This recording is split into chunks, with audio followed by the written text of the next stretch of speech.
চাকুরি প্রত্যাশীদের কেউ জাতীয় সঙ্গীত লিখতে পারলেন না, পরীক্ষা বাতিল হয়ে গেল। এটি পঞ্চগড়ের তেঁতুলিয়ায় গ্রাম পুলিশের মহল্লাদার শূন্যপদে নিয়োগ পরীক্ষায় অংশ নেয় 38 জনের বেলায় ঘটেছে এবং তাদের আবেদনের ক্ষেত্রে শিক্ষাগত যোগ্যতা চাওয়া হয়েছিল 8ম শ্রেণী পাস। শারীরিক যোগ্যতা যাচাই করা হয়েছে, পরবর্তী পরীক্ষায় দেখা গেল তারা জাতীয় সঙ্গীত লিখতে পারছেন না। কেমন লাগছে আসলে?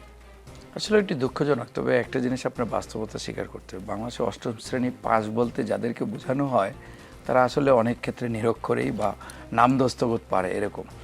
আর 9ম শ্রেণী থেকে আপনার রেজিস্ট্রেশনের সিস্টেম আছে, সেই জন্য 8ম শ্রেণী পর্যন্ত বেশিরভাগই সার্টিফিকেট, একটা 8ম শ্রেণী পাস সার্টিফিকেট জোগাড় করে তারা যাওয়া হয়। অনেকে দেখা গেছে শুধু তার স্বাক্ষরটা করতে পারেন কিন্তু আর কিছু লিখতে পারেন না।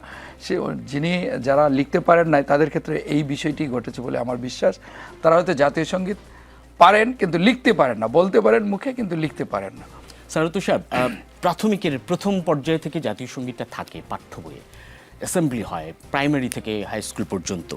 সেক্ষেত্রে কোথাও কি কোনো ঘাটতি দেখতে পাচ্ছেন? আপনি জাতীয় সঙ্গীত লিখতে পারবেন? অবশ্যই ঘাটতিটা, এটা দায়টা নিতে হবে বিগত ফ্যাসিবাদী সরকারকে।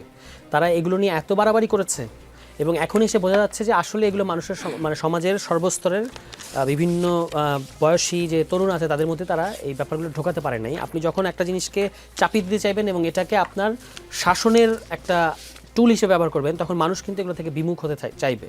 ফলে জাতীয় সঙ্গীত আমাদের ভালোবাসার জিনিস, আমরা এটাকে শ্রদ্ধা করি। এটাকে সেভাবেই যদি আপনি একটা স্বতঃস্ফূর্তভাবে শিক্ষার্থীদেরকে এটার ব্যাপারে শেখান, তাহলে দেখবেন যে তারা এর সময় মুখে মুখে থাকবে। আমরা তো সেই ছোটোবেলা শিখেছি, এখনও আমাদের আপনি গাইতে বললে পুরোটা ঝাড়া গিয়ে দিতে পারবো। কেন? কারণ আমাদেরকে এটা কেউ চাপিয়ে দেয় না, আমাদেরকে কেউ জোর করে নাই। কিন্তু যখন আপনি জোর গাওয়া বলেন আর লেখা বলেন, তো এইটা যখন আপনি তাকে ওইভাবে ট্রেনিংটা দিচ্ছেন না বা পড়াচ্ছেন না, কিন্তু তাকে আবার এটার নামে আপনি চেতনার ব্যবসা করছেন, তখন আসলে এই ঘটনাগুলো নিশ্চয়ই শিক্ষা ব্যবস্থা তাহলে ঘাটতির কথাই আপনি বলছেন। শিক্ষা ব্যবস্থাকে ঢেলে সাজাতে হবে।